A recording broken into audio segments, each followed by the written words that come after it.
Hi everybody, welcome to Live with Children here at ISP Europe's annual conference in Madrid. I'm delighted to be joined by Richard Hall, who is representing ASTM here this week. And I thought I'd find out a bit more about ASTM. So Richard, first of all, it's lovely to meet you. How are you, my friend? Very well, thank you. How has the conference been going for you this week? Really surprisingly good, because with COVID and everything, I think there were some doubts as to the attendance. And the turnout's been really quite spectacular. Fantastic. Now, tell me a bit more about ASTM. Who are ASTM and what is it about? ASTM is an American organisation, the American Society of Testing and Materials, which is an organisation that produces consensus standards. It's a non-profit organisation and it produces standards with consensus from engineers in different industries. I think currently the organisation has something like 12,000 standards are valid and has something like 30,000 members who basically give their time to produce standards for many different industries. And specifically today I'm here with interest in, there's a committee within ASTM which is called E55. Which is responsible for standards that are related to the pharmaceutical industry and the biopharmaceutical industry. And I have recently been invited by ASTM Committee 55 to assemble or launch a task group to write a new standard for the industry. Right. And that standard is related to the design of equipment and manufacturing systems that are easy to clean. Easy to clean automatically with clean in place. Sorry, I'm talking a lot. I'm not giving you an opportunity. No, that's fine. No, that's perfectly fine. So, I suppose, how can people get involved then in the task force that you're trying to put together? At the moment, I mean, the idea has come because I have seen, during COVID, I've been able to learn quite a lot. I've been to many webinars, I've joined various associations, I've talked to many people. And I've seen that surprisingly in an industry that is so advanced scientifically and so advanced technically in specific production processes, with new ideas like perfusion and moves towards continuous production, it surprised me quite a lot to find that some of the less sexy processes like cleaning, the non-value added processes like cleaning, are treated as, I suppose, an awkward process that you have to do, but nobody's really concentrated on optimizing the design of the equipment so that it's easy to clean.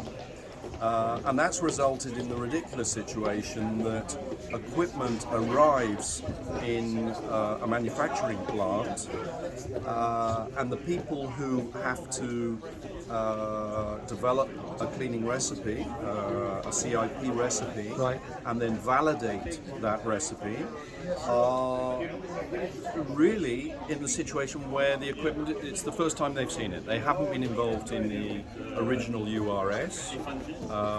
They have no knowledge of it. The people who wrote the URS haven't specified any efficiency objectives, any objectives in terms of cleanability.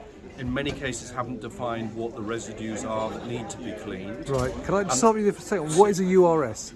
Sorry, a user requirement specification. Right. Here you can see it. I don't know if you can zoom in on that. Yeah, sure. Basically, a URS is where everything starts in a project. Right. And that currently is not written in general. Right. And we've got people in the group like AstraZeneca, Boehringer Ingelheim, Eli Lilly, Grifols, etc. Sure. We've got a whole bunch of users, pharmaceutical manufacturers. We've got 3 members of the FDA. We've got a bunch of consultants who are quite well known in the industry, people like Nissan Cohen, right, Tim Sandel, Igor Gorski. And what we're trying to do is get is to write a standard that will first of all ensure that the right people are involved in writing a requirement. Sure. that the right steps will be taken in terms of design to avoid the typical hazards that cause chaos for cleaning, Yep. which will make the development of a cleaning recipe with the eventual equipment and the real residue easier, not only to clean but also to validate. Yep.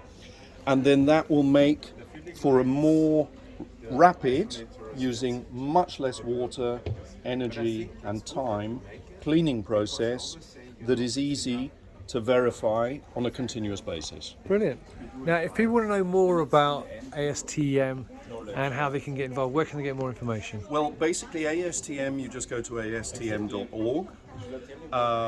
If anybody would like to be involved in this specific project, if they look at my LinkedIn profile, they'll find me quite easily, and they'll see I'm quite vociferous.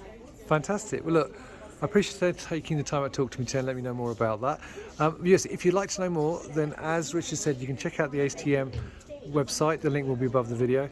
And you can leave any comments and questions for Richard below the video and contact him directly on LinkedIn. So Richard, enjoy the rest of the conference. And I know you're off to dinner now, so I'll let you get off to the dinner. I am, if the bus hasn't gone. I'm sure it hasn't, don't worry. There'll be more than one bus. I'm sure you're fine. So don't worry about that. So enjoy the rest of Madrid, enjoy tomorrow. And viewers, I hope you found that useful. Until next time, as always, stay well and stay safe. Bye-bye. Thank you, Rizwan.